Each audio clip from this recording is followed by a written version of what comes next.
The Lionesses are through to the Euros final. They beat Italy tonight somehow. They needed a last-minute equaliser. And then, in extra time, as we tick towards the end, as we tick towards penalties, Chloe Kelly stepped up. She had a penalty saved, but she tucked it away. And England are once again in the final. And this crazy tournament, this crazy run they have been on, continues. Let's go to the phone lines. Nick is a Reading fan. Nick, it's coming home, isn't it? It certainly is. Can't wait. I'm so happy. So happy. It's a stressful watch, though, isn't it? Yeah, I was so nervous towards the end, but as my other half quite rightly said, that she thought Ajimang would come on and do the business, and that she did. Nick, be honest, was you critical of Wiegman for not bringing on the impactors? Obviously, Chloe Kelly only come in the 77th Perry, just going to stop you there. We'll come back to you in a moment, Nick, but Courtney Sweetman-Kirk is alongside the England manager, Sarina Wiegman. Yes, she's just having a conversation with one of the Italy players next to me, consoling her. So Sarina will be with me shortly, but that just shows what the type of person, the type of manager that she is. A brilliant competitor sports person, and she is joining me as we speak. Sarina, I don't know where to start. I'm overwhelmed, I am excited, I'm drained, and that's only me. So how do you feel? Yeah, I have the same as you, many emotions. Relief, happy. It feels surreal that we did make it while we were really struggling in the game. Well, we didn't start. Well, we started okay, but they scored a goal. But we had a little bit the tempo. We couldn't get the tempo in the game. We needed more energy, and then they scored a goal. You know, when Italy scores a goal, like that's their mentality. They just build up a wall, and they're very dangerous in the counter-attack. So it was so hard to break that down, and it cost us about 92 minutes to finally score a goal, and that was an absolute relief. And well, at that time we thought we have them because we were up, and we had, I think we were a bit fitter than they, we had more energy. But then, of course, also in the extra time they got an opportunity, we got an opportunity, and then we got the penalty. And in the second phase we scored it. How dramatic it can be. And the initial lack of energy, is that anything to do with the Sweden game? Obviously the extra time, the penalties, and physically and emotionally, that must have taken a lot out of the squad. No, I don't think so. I think we were rested really well. The players did really well to recover and get ready for this game. So that's how we will talk about that. And it's I think those 4 days were really good. I think we were ready to go. And in terms of your substitutes, again, you being brave, making those decisions, and then your substitutes paying you back with their performances.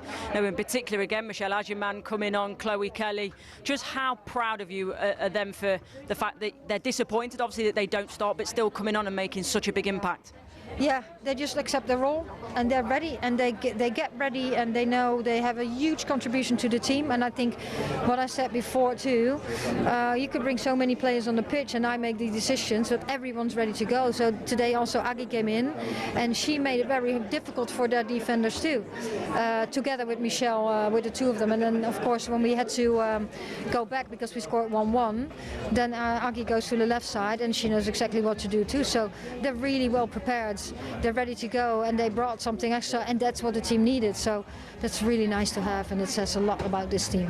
And just a quick one on Lauren at half-time, that substitution, it looked to be an injury. Was it a case that it was the ankle? Yeah, it was the ankle, and I think also that she was struggling a little bit, so we thought, okay, can she go through or not?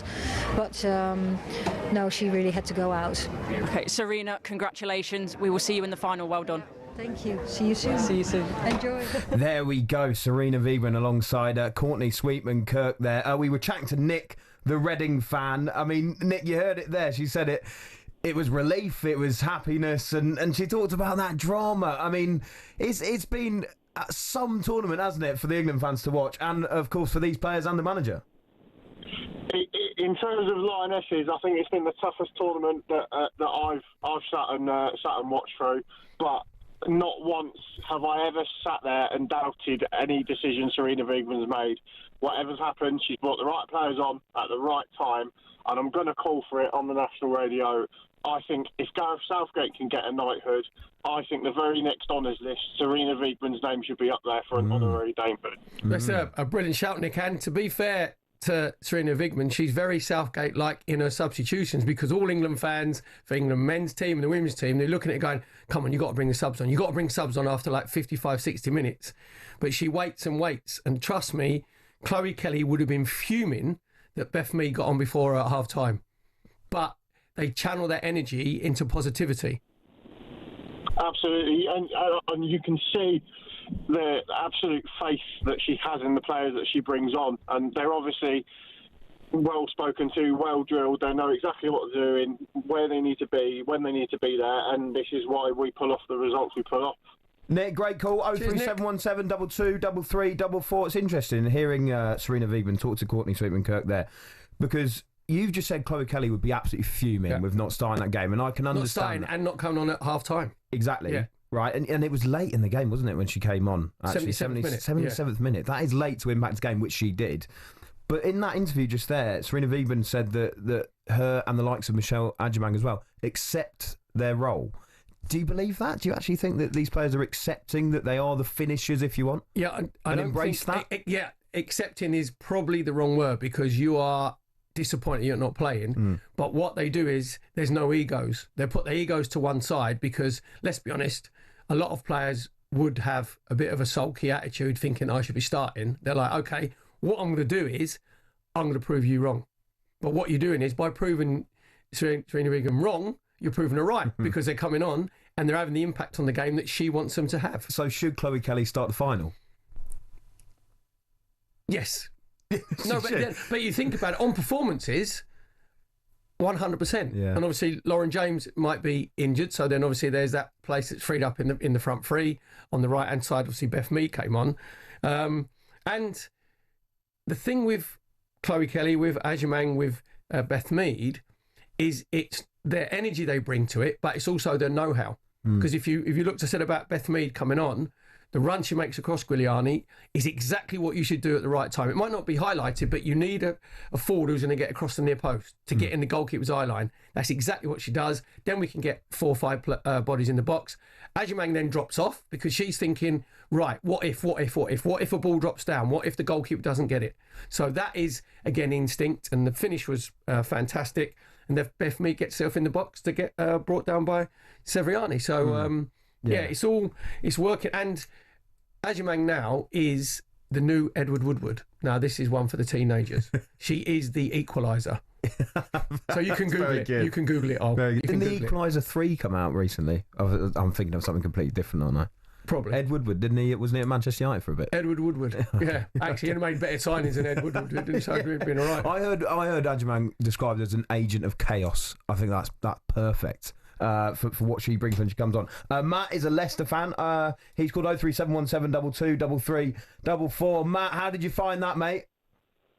Well, look, first of all, I'm just chuffed that we've got through. Like, 100%. Like, love the women's game, and I follow it, but good grief, did we get away from we got away with one there. Like, golden girl Chloe Kelly comes off the bench and bails us out again. And just looking at this, like, I'm belting, guys. This is gonna take a minute. But like, when you like the tactics, you're against the back 5, and we're playing with the traditional 9 and 10 in like Russo and Toon, two of the best players in the Women's Super League last year, two of the best players in Europe, completely swamped. We played with 2 wide wingers, whereby we've still got effectively 5 narrow players. And then we've got like Alex Greenwood, who is effectively like a left-footed Trent. She's got the best delivery from the left. She should have been overlapping. I barely saw her get over the halfway line. As soon as the game started, and as expected, Italy went to the back 5, Greenwood should have been within 10-15 yards of that byline, pinging the crosses in, sucking the defender out of that wide. And also, what Italy did so perfectly well is that they realised that Stanley and Walsh are a powerhouse in midfield, former Barcelona, current Bayern Munich, two of the best holding midfielders. They were bypassing them. They were getting the ball, pinging them out wide and bypassing it. Gracie Clinton should have been on that pitch before anyone. Someone that can pick up the ball, she can do the defensive work, but she is very talented on the ball and can move the ball forward. Matt, we did go through, mate. We won 2-1. You sound like, Matt, that you were ready for a massive rant, right, when we're 1-0 down, and then you've still come on and gone, it's tournament football. No one cares about how you play.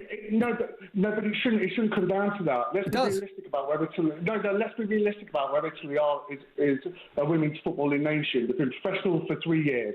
When you look at their team, they had 8 players from Juventus and Roma, which are the only 2 teams taking it seriously. If you look, when we won it, there was a lot more players playing in America. There's been a complete talent drain to Europe. You've got Bayern Munich, Barcelona, Real Madrid-ish, Paris Saint-Germain, and then you've got the English big teams.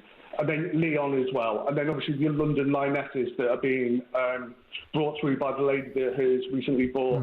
yeah, but England got through, Matt. No, but the thing is, though, if we play like that against Spain, no chance if Spain gets to the final. We've got no chance. And thanks for that, Matt. Thanks for your positivity. It was not worth getting through. Positive, Matt. Yeah, because we're like, Spain are just like a lot better than us. Yeah. What if we win it, Matt, and we only win it 2-1? Are you going to call up and...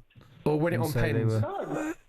Hey, look, if we can have the same result against Spain, look, a win's a win. But I just think that look, I enjoyed it and I cheered. And don't get hey, I was one of 3 people in my local pub watching it, and the other 2 people didn't care, didn't care until my enthusiasm was coming through. Like I'm a real advocate of the women's game. I think it's important. But likewise, if we're going to promote the women's game in the way that we're rightly doing, then they have to be held in inspection in the same way that the men's is. And let's say there's a lot of things that I've been saying that won't be unfamiliar with the last men's tournament. Yeah, that is a good point, to be fair. Matt, great call, mate. Thanks, enjoy Matt. The final as well. 03717 223344. He is right about, when we looked at England during the men's Euros last time, there was a sense of awful performances, but we're somehow getting through. I don't think that's been completely the case for the Lionesses this time around, but he makes a good point that there was a lot of criticism for that men's team, even though they were getting to the final. Yeah, but I think, again, the criticism was because Harry Kane was playing with a plank down his back, wasn't he? And he wasn't fit. I'll guarantee you that if Russo wasn't fit, then Sarina Wiegman wouldn't play her. Do you know what I mean? Because Harry Kane wasn't fit. Right, and that's why the players were getting the ump, because there was no one getting behind, and Jude Bellingham was getting the ump, and we couldn't get anybody in 10. But on this side, there is an innate belief in each other and in the manager. Yeah. Because we were saying when we were watching it, when you're a manager, there's a very, very thin line between being a genius or being a fool. And at the moment, Sarina Wiegman is coming down every single time on being a genius. Yeah. Every single time. And what happens is results, they can, mask, average performances. I didn't think England were average today. I thought they were probably like a 7 out of 10, because if you look at all the stats, 58% possession, 24 shots to Italy's 11, because Italy started dropping a little bit deeper and they did defend really well. XG, 2.92, Italy's 1.1. So through all the stats, that leads to that a team, but we know lies, damn lies and statistics. So, but on the belief side of it and the momentum and what happens is that then goes through to your opposition, because in the back of their minds, they've seen us do it against Sweden where we're awful until the last 10 minutes of real time. Should have gone out 3 times on penalties and scraping through. Getting the equaliser in the 6th minute of added time, of normal time. Getting the winner in the 119th minute.